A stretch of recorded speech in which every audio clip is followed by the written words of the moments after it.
hanya sedikit orang yang tahu sejarah ini. Semua bermula sejak akhir abad ke-19, sekitar tahun 1870-an. Belanda sudah serius memikirkan hutan di Sumatera. Bukan karena cinta alam, tapi karena mereka sadar dan mengerti situasi hutan Sumatera.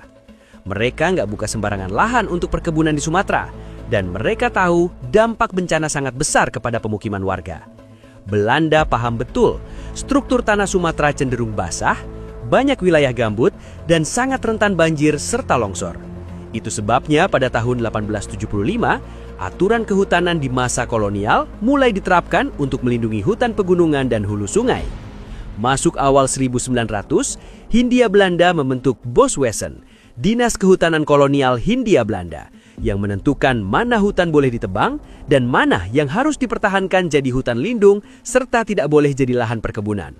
Lalu tahun 1912, Organisasi Perlindungan Alam Hindia Belanda resmi berdiri. Di Sumatera, kawasan Bukit Barisan jadi bukti bahwa kawasan itu dijaga ketat karena di sana ada sumber air dan penahan bencana. Ironisnya, setelah merdeka, sistem berpikir jangka panjang melindungi alam itu tidak dilanjutkan. Hutannya memang ada, tapi malah ada kebijakan di tahun 1980-an membuat semuanya dirusak. Hal ini pun menjadi pertanyaan yang besar. Kalau di masa Hindia Belanda saja memikirkan dampak ekologis, kenapa saat ini pemerintah negara yang katanya merdeka tidak memikirkan untuk melestarikan alam dan menjaga alamnya? Kenapa dulu Belanda menetapkan banyak wilayah Sumatera sebagai hutan lindung? Temuan peneliti BRIN menjelaskan alasannya, dan ini jarang dibahas. Sebagian besar Sumatera ternyata disusun oleh gambut dalam.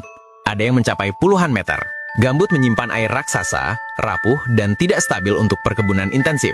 Bila dipaksa ditanami sawit, tanahnya mengering, mengerut, ambles, bahkan mudah terbakar. Saat gambut rusak, karbon yang tersimpan ribuan tahun ikut lepas ke udara. Di beberapa tempat, air gambut begitu dalam hingga perahu bisa lewat di atasnya. Tanda tanahnya sangat jenuh air dan tidak cocok untuk tanaman berakar besar. Karena itulah gambut harus dijaga. Restorasinya dilakukan dengan membasahi lahan, menutup parit, dan menanam vegetasi asli.